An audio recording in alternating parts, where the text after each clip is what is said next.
I am Dr. Isabella, a 32-year-old dentist and soon-to-be entrepreneur. I tied the knot 2 years ago with Larry, a mechanical engineer 4 years my senior.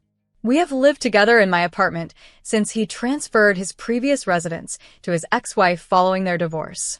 That part of his history remains largely unknown to me, as I've never felt the need to pry.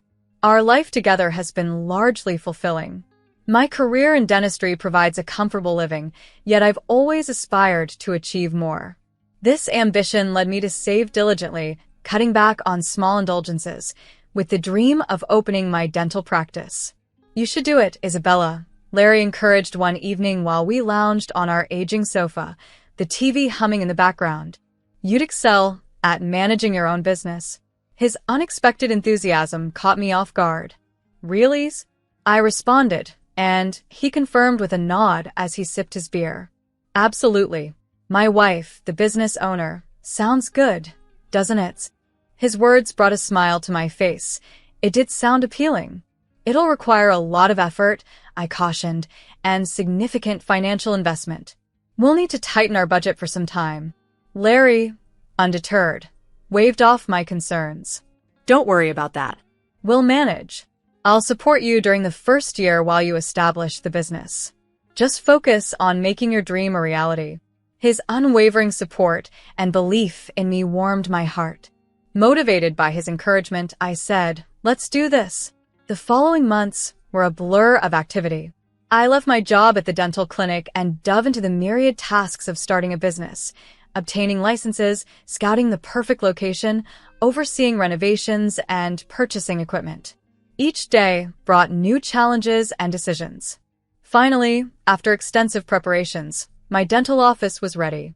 Standing in the doorway, I admired the sleek new equipment, the smell of fresh paint, and the neatly organized waiting area. It was all mine. Locking up after a long day, a mix of excitement and anxiety churned within me. Tomorrow, I will welcome my first patients. It was a moment of truth. I was on my own now, ready to succeed or face the consequences. The initial months of running my practice were intense. I worked from dawn until dusk, 7 days a week, barely taking breaks to eat or sleep. My office became my primary residence. In a sense, I spent more time with my dental chair than with my bed. "Dr. Isabella, your next patient is ready," my receptionist, Denise, would announce as I hurriedly finished my lukewarm coffee. "Thanks, Denise." "Send them in," I'd reply, as the cycle of appointments and paperwork continued. Operating my own business was both draining and thrilling.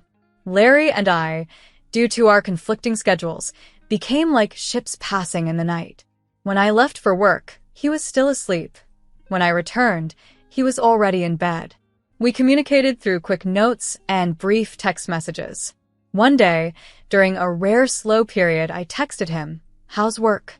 The response, "Fine," came hours later, leaving me somewhat disappointed.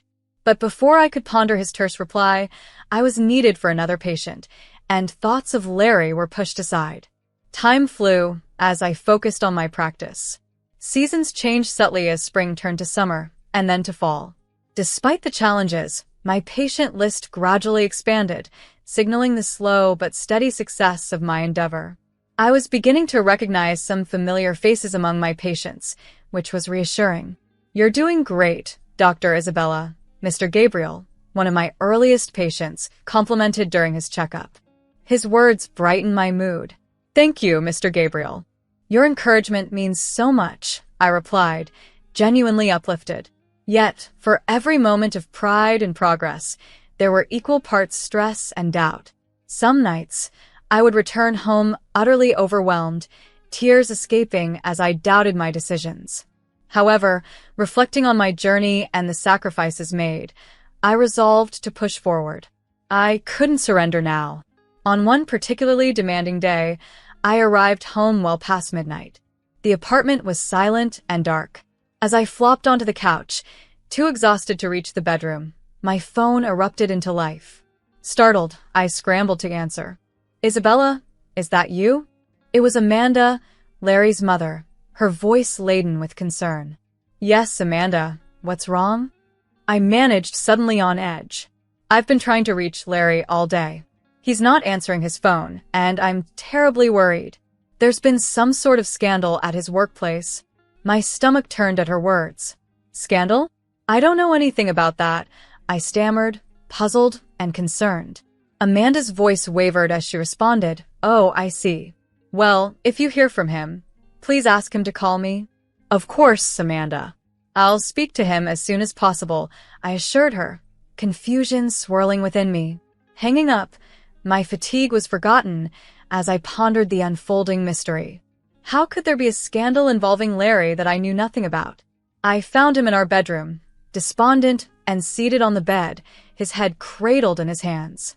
His eyes, red and weary, met mine as I entered. We need to talk, I said, my voice steadier than I felt. Your mom called. She mentioned a scandal at your job. What's happening, Larry? He exhaled a tremulous breath. I quit my job, Isabella. About a month ago. The revelation struck me hard. A month? You've been unemployed for a month, and you didn't tell me. His voice was a whisper, barely audible. I didn't want to worry you. You've been so consumed with the practice. I didn't want to add to your stress. I paced the room, trying to process everything. So, what happened? Your mom mentioned a scandal. Larry ran his fingers through his hair, a sign of his discomfort. I disagreed with my boss. He demanded excessive overtime, without proper compensation. I confronted him, and it escalated. I couldn't stay, not with things like that. I had to leave. I was torn between frustration and empathy, wanting to confront his choices, but seeing his dejected state held me back. Sitting beside him again, I asked quietly, What are you planning to do now? Larry shrugged hopelessly. I don't know. I might be experiencing burnout. I've thought about seeing a psychologist, maybe taking a short break to sort things out. Part of me wanted to protest. We couldn't afford a break, not with the new practice barely finding its footing. I was already stretched thin, investing all my energy into keeping the business alive. Yet, looking at him, so worn and uncertain, I realized that we both were struggling under our burdens. A conversation about our next steps, about support and understanding was crucial. This was a moment for us to figure out how to navigate these challenges together, not just as partners, but as a team facing the future side by side. I held back my initial reaction, recognizing that Larry needed support rather than criticism. Okay, I said gently, taking his hand. If that's what you need, we'll make it work. But Larry, we need to be transparent with each other. No more secrets, okay? I need to be in the loop, for better or for worse. Larry nodded, his grip tightening reassuringly. Okay, I promise. I'm sorry, Isabella. I should have been upfront with you sooner. The next morning, I reached out to the clinic where I used to work, inquiring about any part-time opportunities. It felt like a step back, but the extra income was necessary. After securing a part-time position, I shared the news with Larry. He was sprawled on the sofa, his attention fixed vacantly on the television. I got the job, I told him. I start next week. He just nodded, his reaction muted, almost as if he expected it. The following months blurred into a relentless cycle of fatigue and stress. My days started at dawn, tending to patients in my practice before rushing to fulfill my duties at the clinic. By nightfall, I was utterly spent. Meanwhile, Larry began therapy, dealing with burnout and the need for a break, which I supported, though it was challenging not to feel resentful as I saw him resting while I worked tirelessly. About 4 months after Larry's resignation, I came home to find him surprisingly cheerful. Isabella, he greeted me with a burst of energy as I entered. I've got great news. I got a job at an engineering firm downtown. I start next week. A wave of relief washed over me, bringing a weary smile to my face. That's wonderful, Larry, I responded. We decided to celebrate that night. I splurged on a bottle of wine, and for the first time in months, we enjoyed a meal together, filled with laughter and conversation. It felt like we were finally getting back on track. However, my relief was short-lived. A month into his new job, Larry stormed home, his mood dark as a storm cloud. I quit, he declared, tossing his briefcase onto the couch. I was stunned, the plate I was washing slipping from my hands and crashing into the sink. What? Why? I managed to ask. The boss is a tyrant, he spat out. He wants to control everything. I'm not just some puppet he can manipulate. So, what now? I inquired after a tense pause. Larry shrugged. I'll find something else, something better. A place that values my skills and offers me the freedom I deserve. I wanted to confront him, to express how much I sacrificed, how much freedom I relinquished to keep us afloat, but I held back.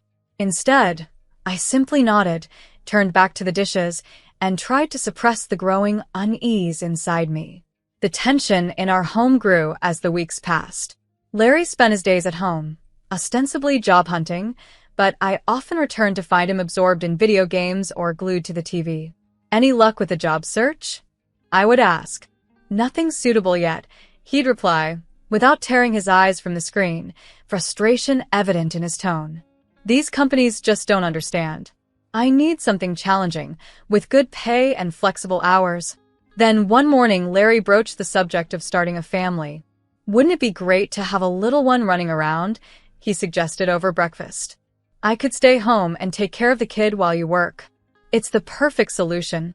I stared at him, my coffee mug frozen halfway to my lips. Larry, we can barely manage our current expenses. How could we possibly afford a child? He waved off my concerns nonchalantly. We'll figure it out. You're doing great with your practice. The conversation left me with a deep sense of foreboding, pondering how we could reconcile our realities with his optimistic, yet seemingly detached, visions for our future. Larry's question about becoming a parent caught me off guard, striking an emotional chord. Of course, I longed for children someday, but the timing felt all wrong. Our marriage was strained, and our financial stability was precarious. I think we need to prioritize stabilizing our lives first, I suggested cautiously, hoping he would see reason. Larry's expression darkened. You just don't get it, he muttered under his breath. You're so wrapped up in work. You can't see what matters. His words hurt, but I was too drained to engage in a futile argument. I simply cleaned my mug and left for another grueling day at the office.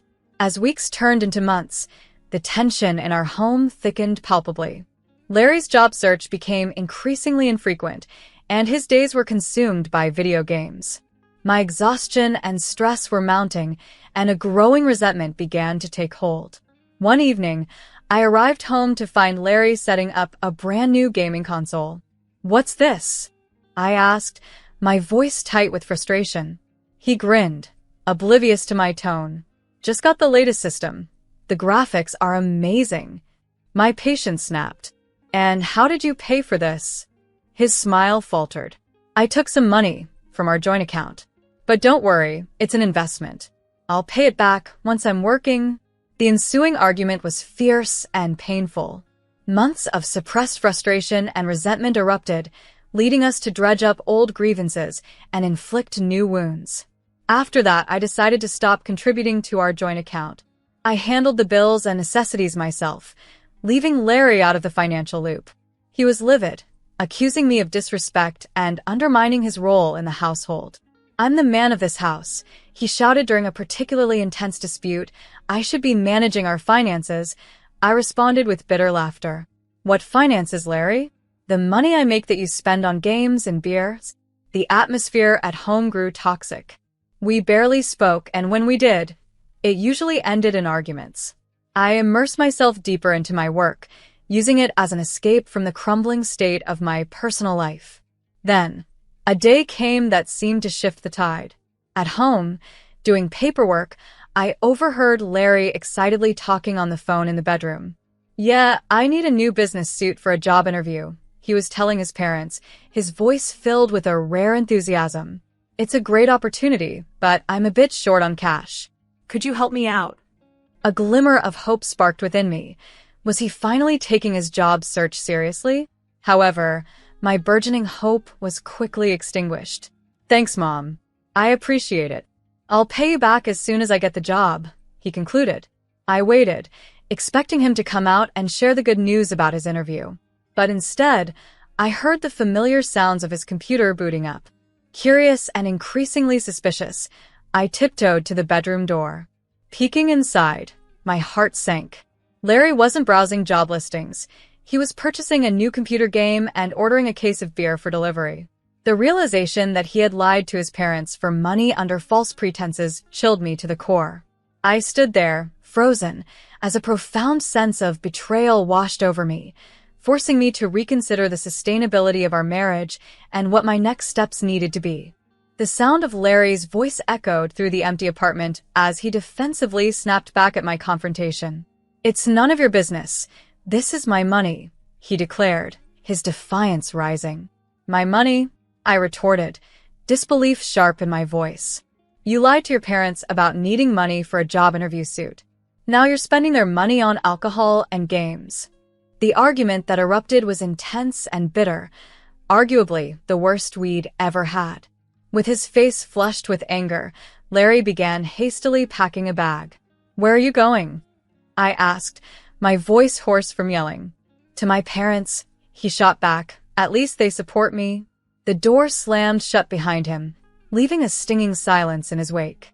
As I sank to the floor, a mix of anger, disappointment, and an unexpected sense of relief washed over me. For the first time in what felt like forever, I could breathe without the weight of our strained relationship pressing down on me. Days passed in silence. On the 5th day, while I was wrapping up with a patient, my phone buzzed.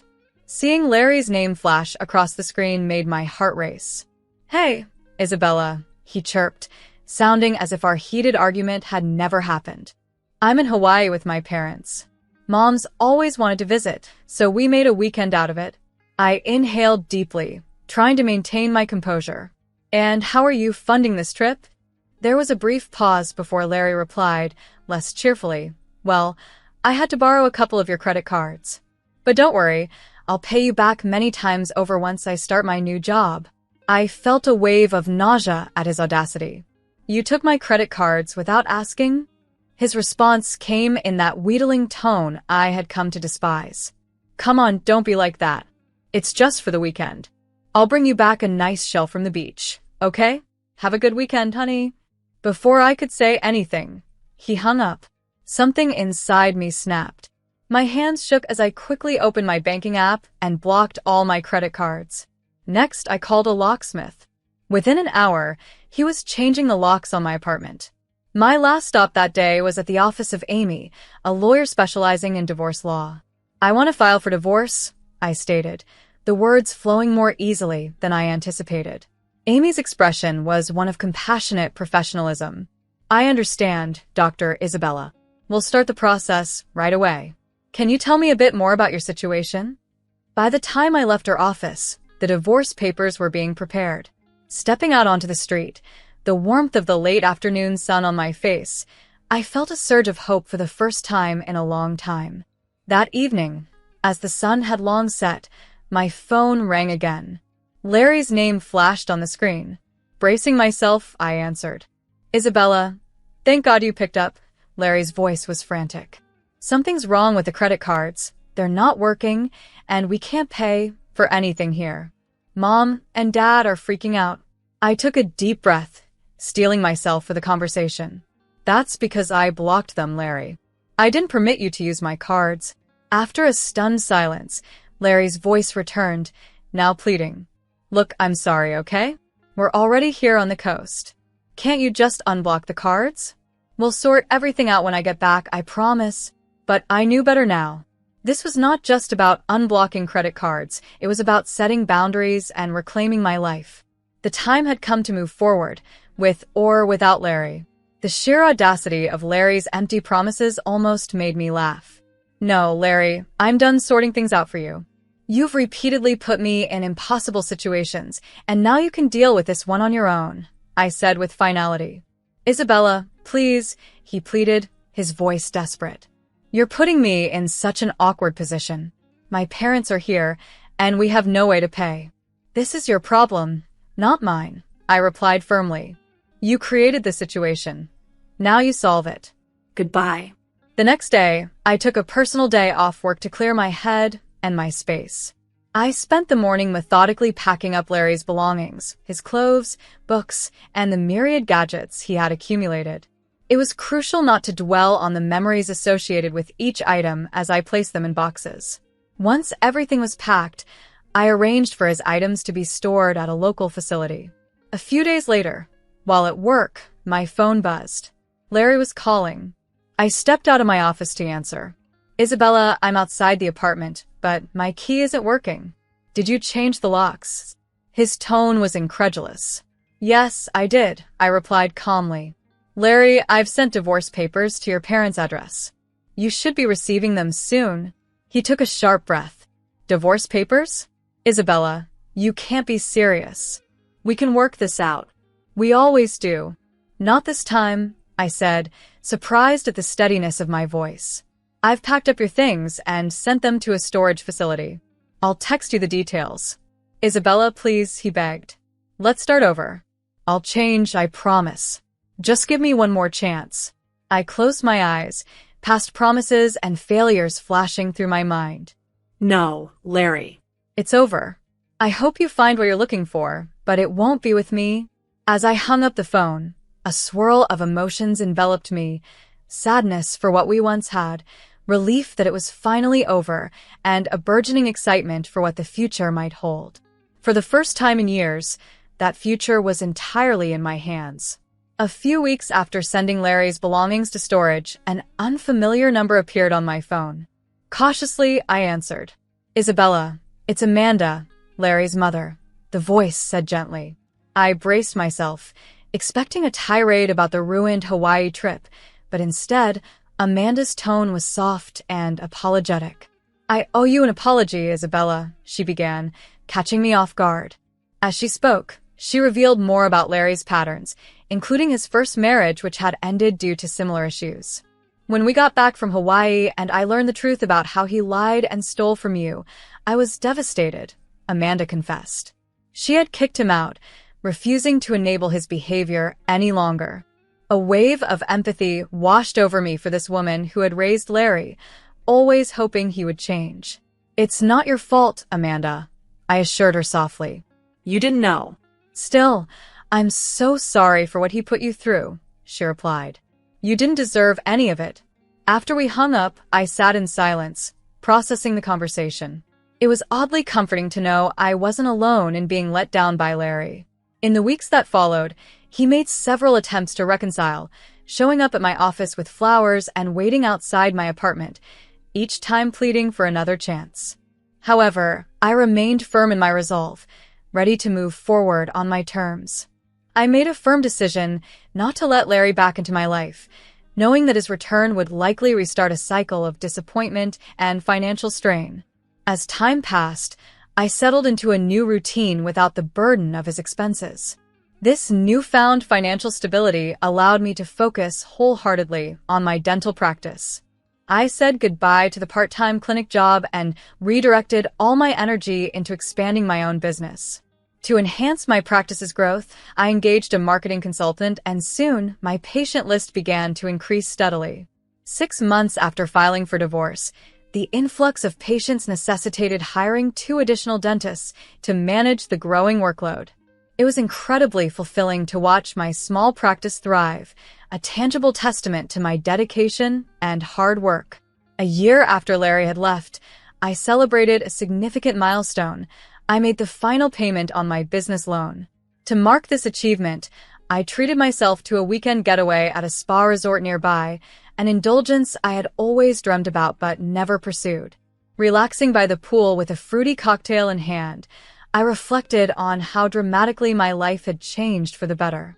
Now, sitting in my expanded office and reviewing plans for an additional wing to house more specialists, I feel a profound sense of pride in how far I've come.